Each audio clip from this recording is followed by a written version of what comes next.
అండి ఈరోజు మనం వెదర్ కూల్గా ఉన్నప్పుడు గరంగా ఉల్లిపాయ గట్టి పకోడీ చేసుకుందాం.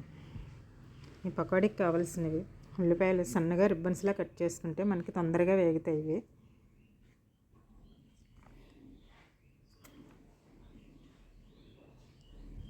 ఆనియన్స్ని ఇలాగ రిబ్బన్స్లా కట్ చేసుకుంటే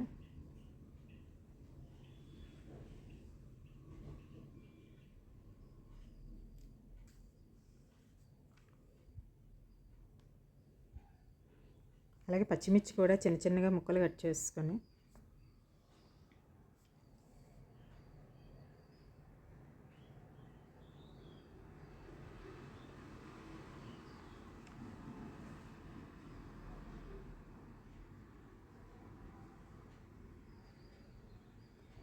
అల్లం కూడా చిన్న చిన్నగా కట్ చేసి తీసుకొని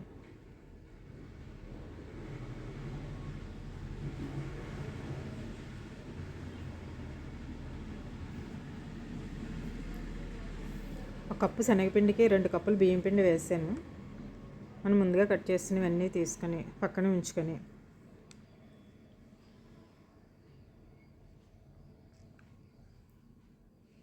ఇక్కడ ఆనియన్స్ వేసుకొని పచ్చిమిర్చి కరివేపాకు అల్లం ముక్కలు అన్నీ వేసుకుని ముందుగా శనగపిండి కూడా వేసి ఒక కప్పు శనగపిండి వేసుకున్నాను. 2 స్పూన్లు బియ్యం పిండి వేసాను. బియ్యం పిండి వేస్తే మనకి ఆయిల్ అనేది పీల్చుకుంటూ వస్తుంది. మనకి మంచిగా కూడా పకోడీ అనేది కొంచెం క్రిస్పీగా వచ్చినట్టు ఉంటుంది. అంతా వేసి కలుపుకొని రుచికి తగినంత సాల్ట్ కూడా వేసి అంతా కలిపిన తర్వాత ఒక 1 అవర్ మూత పెట్టి ఉంచి తీసిన తర్వాత కరివేపాకు పౌడర్ వేసాను. కరివేపాకు వేస్తే తీసేస్తారు అలాగని. చూడండి, వాటర్ వేసే పని లేదు. వాటర్ కంటెంట్ అంతా దాంట్లో పీల్చుకుంటుంది పిండికి.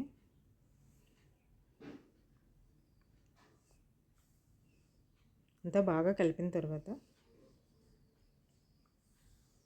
ఇక్కడ మనకి ఎక్కడ వాటర్ అనేది యూజ్ అవ్వదు పిండిలో కలపడానికి. ఇప్పుడు పాన్లో ఆయిల్ హీట్ అయిన తర్వాత డస్టింగ్ చిన్నది వేసుకొని ఆయిల్ కాగితే కొంచెంగా వేళ్ళతో వేసుకుంటూ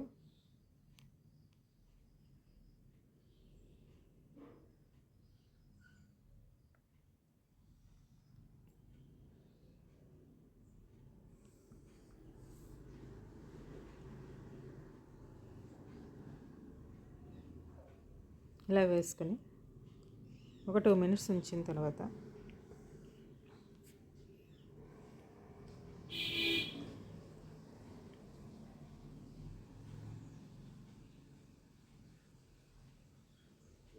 ఇప్పుడు రెండో వైపు తిప్పుకొని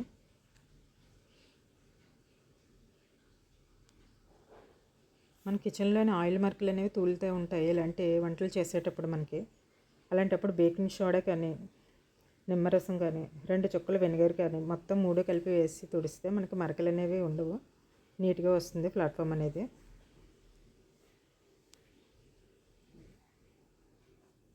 ఇలా వేగినవన్నీ తీసుకొని మనం మిగిలిన పిండి కూడా వేసి